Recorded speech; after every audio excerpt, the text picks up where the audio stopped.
فاضل بریلوی رحمۃ اللہ علیہ فرماتے ہیں کہ قیامت میں منظر اس طرح کا ہوگا کہ نبی پاک ہمارے آگے آگے چلیں گے اور ہمیں اللہ کی رحمت کی خوشخبری سناتے جائیں گے، اور جب حضور یہ خوشخبریاں سنائیں گے تو حضور کے لبھائے مبارکہ سے پھول گریں گے اور ہم ان کو اٹھاتے جائیں گے۔ فرماتے ہیں خود تو وہ تھوڑی دیر کے لیے روئیں گے اللہ کی بارگاہ میں کہ یا اللہ انہیں معاف کر دے، خود روئیں گے لیکن ہمیں ہنسا دیں گے۔ پیش حق مجدہ شفاعت کا سناتے جائیں گے، آپ روتے جائیں گے پر ہم کو ہنساتے جائیں گے۔ اور باغ جنت میں محمد صلی اللہ تعالی علیہ وسلم، باغ جنت میں محمد مسکراتے جائیں گے، پھول رحمت کے گریں گے ہم اٹھاتے جائیں گے۔ حشر تک ڈالیں گے ہم پیدائش مولا کی دھوم، اور مثل فارس نجد کے قلعے گراتے جائیں گے۔ اور کیا ذوق بیان کیا، فرمانے لگے خاک ہو جائیں عدو جل کر مگر ہم تو رضا، دم میں جب تک دم ہے ذکر ان کا سناتے جائیں گے۔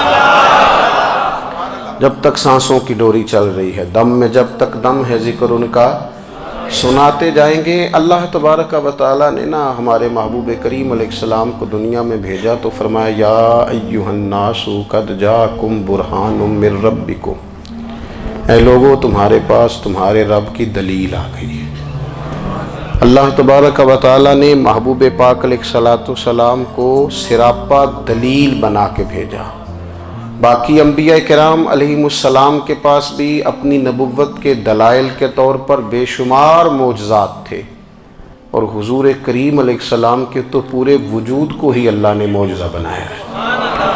اور نبی پاک صلی اللہ تعالیٰ علیہ وآلہ وسلم کی نبوت کی دلیلیں، حضور کے رسالت کے مستحکم دلائل جگہ جگہ آپ کو ملیں گے۔ سب سے پہلی چیز تو یہ سمجھنے والی ہے کہ نبی پاک علیہ السلام نے جس چیز کو سب سے پہلے اپنی نبوت کی دلیل کے طور پر بیان فرمایا وہ حضور کا کردار ہے، سیرت ہے، عمل ہے، حضور کا لوگوں کے ساتھ رویہ ہے۔ نبی پاک علیہ السلام کی تبلیغ کے 3 دور ہیں۔ ایک تو حضور نے اپنے قول سے تبلیغ فرمائی ہے، وہ 40 سال کی عمر سے محبوب نے اعلان فرمایا اور تبلیغ کی۔ اور ایک نبی پاک صلی اللہ تعالیٰ علیہ وسلم بالواسطہ حضور کی تبلیغ ہے جو آج تک جاری ہے۔ امت کے علماء، مشائخ، مبلغین حضور کے دین کو آگے پھیلا رہے ہیں، تو دراصل یہ بھی تبلیغ رسول پاک علیہ السلام ہی کی تبلیغ۔ اور ایک حضور کی تبلیغ کا دور ہے، حضور کی پیدائش سے لے کر ولادت مبارکہ سے لے کر حضور علیہ السلام کے اعلان نبوت تک۔ اس دوران نبی پاک نے جو تبلیغ فرمائی ہے وہ اپنے کردار سے فرمائی ہے۔ عرب کا وہ معاشرہ جو بڑا میلا کچیلا گدلا ہو چکا تھا، جس کے اندر سراسر مادہ پرستی کا زور تھا، جس کے اندر لوگ انسانوں کی خرید و فروخت کرتے تھے، جس کے اندر بیٹیوں کو زندہ دفن کر دیتے تھے، جس کے اندر جو آدمی جتنا زیادہ مضبوط ہوتا تھا اتنا زیادہ لٹیرا بن جاتا تھا، اس معاشرے کے اندر رسول کریم علیہ السلام نے 40 سال گزارے، اور اس طرح گزارے کہ جو بیگانے بھی تھے وہ بھی کہا کرتے تھے یہ صادق ہیں، یہ امین ہیں۔ اور جب حضور نے اعلان نبوت کیا تو فرمایا، یہ قرآن مجید کے لفظ ہے، فرمایا فَقَدْ لَبِثْتُ فِيكُمْ عُمَرًا مِّن قَبْلِهِ أَفَلَا تَعْقِلُونَ، میں تمہارے بیچ عمر کا ایک حصہ گزار چکا ہوں، تمہیں عقل نہیں ہے، شعور نہیں ہے۔ نبی کریم علیہ السلام نے اپنے کردار کو، اپنے عمل کو اپنی نبوت کی دلیل کے طور پر بیان فرمایا۔ وہ تو حضرت حلیمہ بھی فرماتی ہیں نا، جب میں نبی کریم علیہ السلام کو اپنے گھر لے گئی تو میرا اپنا بچہ بھی دودھ پیتا تھا، 2 میرے بیٹے ہو گئے، ایک میری یہ نسبی اولاد اور حضور میری رضائی اولاد۔ تو کہتی ہیں جب میں کریم محبوب علیہ السلام کو اپنے سینے سے لگاتی تھی تو حضور میرے ایک پستان سے دودھ پیتے تھے اور دوسرا اپنے بھائی کے لیے چھوڑ دیا کرتے تھے۔ یہاں سے رسول کریم علیہ السلام نے کردار کے ذریعے تبلیغ، اور پھر اعلان نبوت سے پہلے ایک تنظیم عرب کے جوانوں پر، عرب کے سرداروں پر مشتمل بنائی گئی، جس میں نبی کریم علیہ السلام نے بڑا حصہ لیا سرکار نے، اور